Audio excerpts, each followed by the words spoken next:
Hello everyone, welcome to Connection Wednesdays. It's May 2nd and this is the last Connection Wednesday in the spring season. We are happy that we can meet each other again. My name is Jana and together with Adam, we are both product engineers at StatiCa, and we would like to show you some very nice examples of steel connections modeled and code checked in our software. Before we start, I will again mention one practical thing. You are muted by default, and if you want to communicate with us, you are welcome to do that via questions panel. So if you have any question, please write it to this panel and we will try to answer them during the webinar or in the email after the webinar. So what will you see today? So one customer project. Today it's joined from tower mast by ČEPS, which is a big company in Czech Republic. And in the end, we will have a look at some new features of version 9. It will be the right-click mouse button. So what are you able to do with the right mouse button in new version? And now I would like to pass the word to Adam, who will introduce you the company and the project you will see today. Hello, welcome everybody again to Connection Wednesdays. So let me introduce this company that we got the project example I'll be showing in a minute from. This is ČEPS. It's the electricity transmission system operator, and they build and maintain the infrastructure for the electricity distribution all around Czech Republic, and they're also, of course, connected to the other European countries. So that's what they do. And for the joint itself, this is how it looks. They were actually developing a whole series of new tower masts or the electricity towers, and they were designing the joints as well, of course.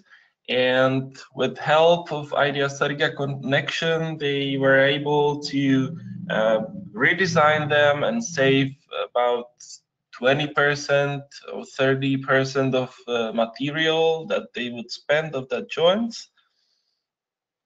So now let's see how actually you can model such a joint, which is kind of interesting because it's of course a non-standard joint, and it produces also some features like U-shaped plate and so on. So how can you do that in StatiCa? So I will take the presenter and I will show you the process or the modeling. So I will start with the new project, of course, and I have prepared, just to cut some time, I have prepared the geometry, the basics. So I'll just let you browse through that. I started a new project under Eurocode, of course, and I've chosen the material of S355 steel grade. So then I set up a couple of members in the geometry part, and that's the main tube, CH, which is a tubular section 88.9 by 6.3 millimeters, set in the space in the right coordinates. There are two tubes connected to it. B70 by 5.6, and then a couple of L sections here down. Those are just standard L sections, 60 by 6, these two, and another couple, 45 by 4, this couple over here.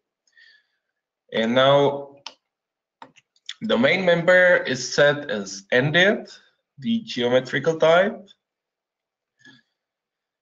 And to mention, all the other members are set as the model type N and VZ. This is for the restriction that is only for the model. The beam is then loaded only by normal or shear force. And since this is a truss construction, truss beam constructions, there are only compression or tension forces. So that's why they are all set to this model type.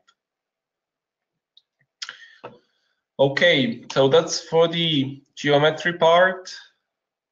This looks a bit strange, but we'll see during the modeling it will all align itself automatically to the right shape.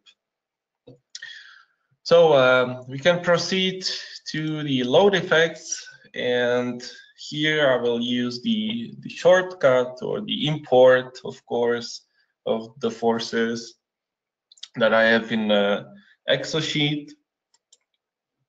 So I just simply copy paste them. These are 3 load combinations that we will use, and here I click the import. Sorry, I just forgot one important thing, to turn on the loads in equilibrium. So we'll be able to load the main bearing member, the main tube as well, because we want to do that. So import, copy paste, replace to delete the blank one that was automatically added, and we get the 3 load effects here. This is the maximum tension, maximum compression, and non-symmetrical case of loading. We get the loads from, or the internal forces from a structure model, of course. So that's it for the load effects, and we'll just start the main modeling. So I'll add the first operation, and that will be a stiffening plate to create the main plate of the joint. So of course I will adjust its parameters and tilt it like this. And I go to the editor, and here I will just shape the plate a little bit by a bevel operation.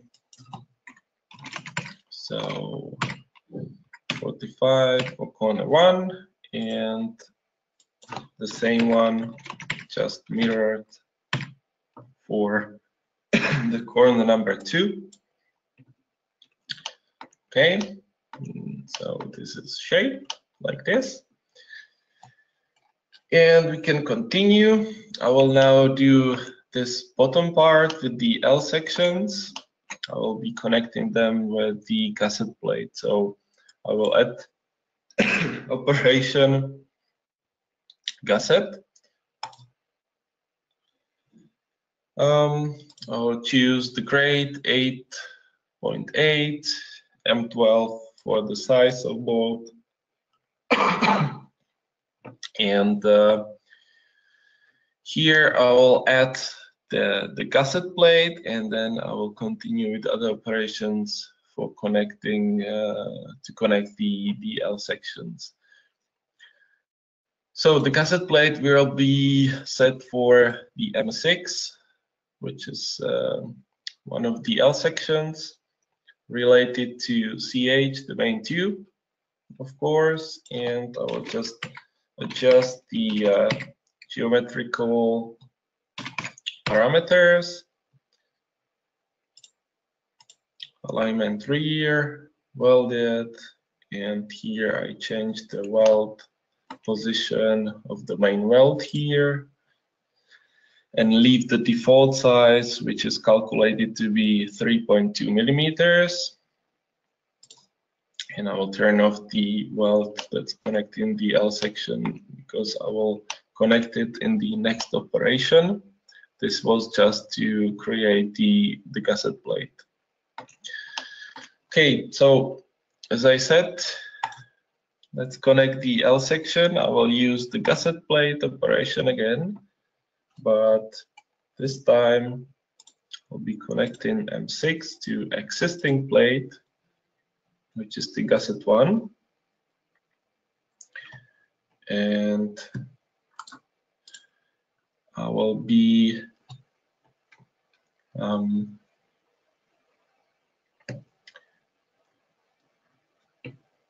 I will, of course, change the parameters here, and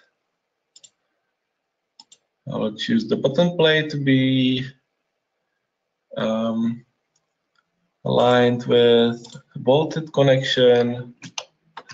This will be the rear, like this. The bolt is okay, and now the position of it, like this. Okay, that's fine, and I will copy this operation and set it for the member M4, which is the another L diagonal, like this. And here I will change just the bolt size. I will use bigger bolt here, M16, like this. So we've got one of the half here, and now I will just copy these 3 gasset operations for the other side as well, just to mirror them. So I copy it. I'll just change the member to M7, new plate. Everything is the same here. We've got the gasset plate here. So I copy now the gasset 2 operation. Again, change to M7, gasset 4. I will change the alignment here to front. Okay, and that's it. And the gasset 3, I will assign to member M5 and front alignment. So we've got it there, and now we can continue with connecting the tubes to the main plate of the joint.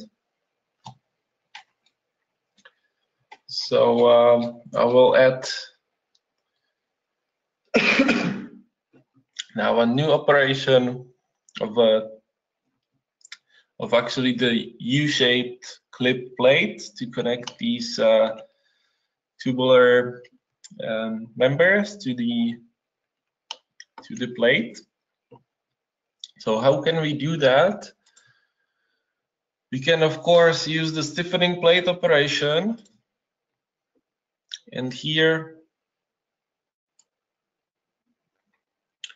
we could somehow figure or import the plate from the XF or things like that. Or I'll show you another, sometimes very useful because it's very simple, another way. Instead of using stiffening plate, we can use a stiffening member operation. And we can input the shape or the geometry as a member, which is sometimes quite handy, like in this case. I'll show you how to model a U-shape. If you go through the steps here, you get, of course, many options. You can compose it in the general cross-section editor. That's also possible. Import by DXF over here as a general shape, or just pick some of the, let's say, adjustable sections or shapes here and just optimize it to the desired shape. That's what I'm going to do now. So I'll pick this one. This is the general L shape, but I will change it like this. That's the size, thickness. And now the angle, if I input just 7, I can have something like this. So I can play with this. And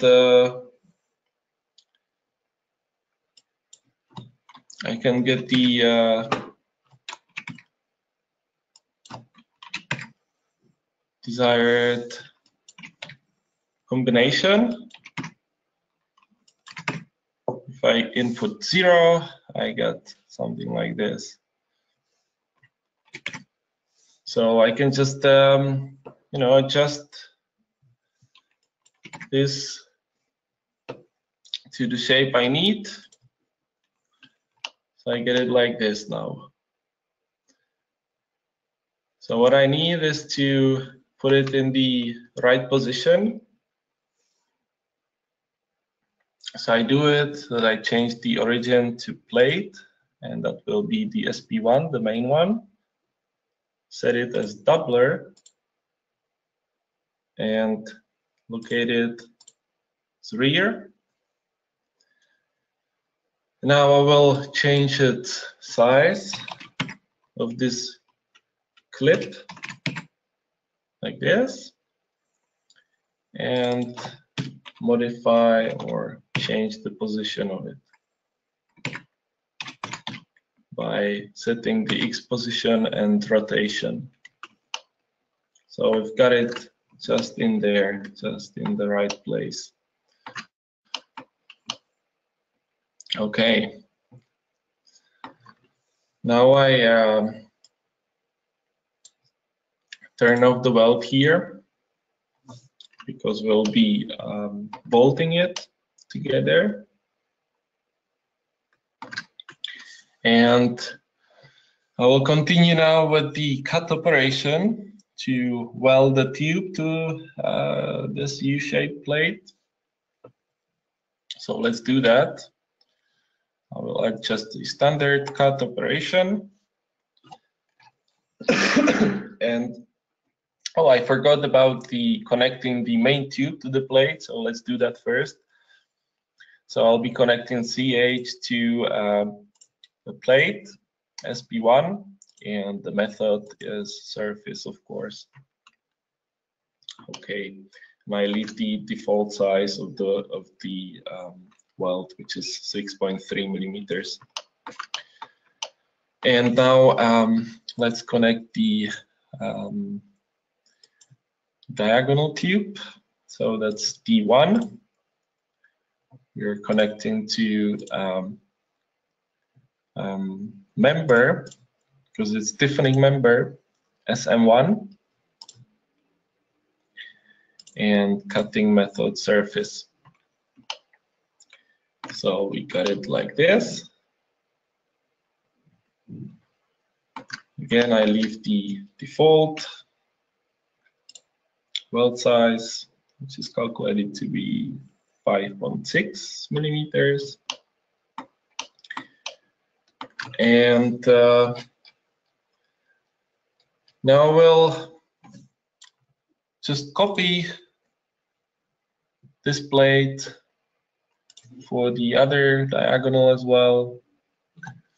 So let's do that. I'll just change the rotation here, and we got it in position. I can take now the cut operation, just copy it and assign it to D1 and change this to SM2. Get the same cut. And the last thing will be just to add bolts here to connect those those 3 plates, or the U-shaped clip and the main plate. So I'll add operation grid, a bolt grid, and of course we'll connect in 3 items. First one is the member SM2 web 1.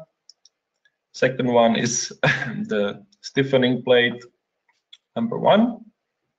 And the third one is stiffening member web 2. Got the bolt somewhere here flowing, and so let's change its size to M20 and put them into the right position, which is -45, -70, and 45. Okay, that's good. And I just copy this and change this to SM1, SM1 web 2, SB1 remains the same. Okay, so we're done with this quite unusual or non-standard joint connections. And just let's calculate this now. Again, to cut the time, this will be calculating about 1 minute. I have this calculated here. So we can see the overall result display. You see all green and orange. That means orange is very close to the limit of capacity of these parts, like these welds and bolts, but still we pass the code checks. So we can just browse the results as usual. I think we don't have to go to any details. Let's, for example, click on this bolt, see the values and see the equations according to Eurocode. And I know we can just turn on the stress along with mesh. And if you have more combinations, this is now showing you the envelope of all of them. If you want to browse them, you just click here, change to for current, and here above you can now browse through each load combination that you get there and display the different results. Okay, I think that's all from my side. We're done with this example, and I'll pass the presenter back to Jana now. Thank you, Adam. Again, nice example, and thank you for explaining everything. And we have several few minutes in which I would like to show you the new feature of version 9, which is the work with right mouse button. So I will try to introduce you some of them to inspire you to add them into your workflow. So for example, I have prepared such basic geometry, only 3 members. And if I use the right mouse button and I click on a member, the first thing I can do is change the cross section. So I can either edit the parameters or I can change the whole cross section from the library. So now I will use the smaller cross section, and I can also directly connect the member to another one by choosing Connect To. Now I select the corresponding member or plate, and the library of predefined templates is opened, and I can choose, for example, the first one, which is the cleat operation. It asks me to define the default bolt size and also the cleat cross section. I will choose the L110, and you can see it was created on the bottom flange. If I want to put it on the web, I just simply change the corresponding plate. So, and the cleat was created. I can, of course, adjust the parameters.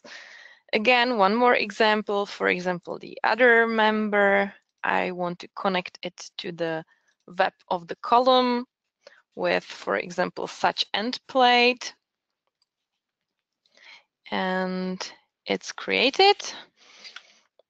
I can just maybe change the size a little bit. I will add a notch there, and I will shift the bolts a little bit inwards as well. Okay, so you can see there are plenty of predefined templates which you can use to try, maybe play a little bit with it. In another example, it's already modeled beam. I want to show you that you can use the right mouse button also to edit or, for example, change the thickness of the plate. So I can always write a different number, or I can use these little arrows, or even I can roll the middle button at my mouse to change the thickness. And I can also open the editor. You can see that in the editor, I will, for example, add a bevel here so that the corner is cut, and it was added. So now it's really straightforward if I want to change something. If I use the right button on a weld, if I'm able to, yeah, like here. So you can see I can change the thickness of the weld and also the type. So again, I can make it larger, or I can, for example, turn it off. I can use the one side weld or a butt weld. Okay. So now if I click by the right button of the mouse on a member, you can see that apart from Connect To, there is an option of adding an anchor, which is not really convenient for my example, but I will show you the modify function, and you can see there are different modifications of the member. So I can simply add an opening on this member, or I can add some stiffeners on the other one just by one click. So if I'm not satisfied with the design, I can always delete all operations on the member by the clean command, and you can see that all the operations disappeared. And the last option of the menu is set bearing, so you can easily change the bearing member if you need to. And so there will be more and more templates added in the future, so please try it yourself. We hope that this will make your workflow faster and more effective, and you will use it in a everyday work with Idea Statica. I can also see that there was one question, so it was about the default member length, if we can change it manually. So I would like to mention then that from version 9, all the lengths are adjusted automatically. So you could see that after I deleted the operation, the length was shortened, and vice versa. If I add some operation, the length will be enlarged again. So in this version, you cannot really control the length. You can always change the code setup where there is a default length of standard member. The default value is 1.5, so the default length will be 1.5 the height of the member. Okay, so I think that's all from our side. The other questions, I think we answered them, and these ones, the other ones, we will answer them by email after the webinar. So there will be also a short survey after we finish. It will take only about half a minute. So please fill it to give us some feedback for our work. The recording will be available from, I think, tomorrow on our YouTube channel or on our webpage. You are always welcome to apply for a trial version at ideastatica.com. We also invite you to see our resource center. It got a new face, so please check it up. Also, there is a library of all recorded webinars from the past. And as I mentioned in the beginning, this was the last part of the spring season of Connection Wednesdays. So we will see each other hopefully in autumn 2018. And till that time, we wish you to have a nice summer and a lot of successful projects. Thank you very much and goodbye. Bye bye. Have a nice day.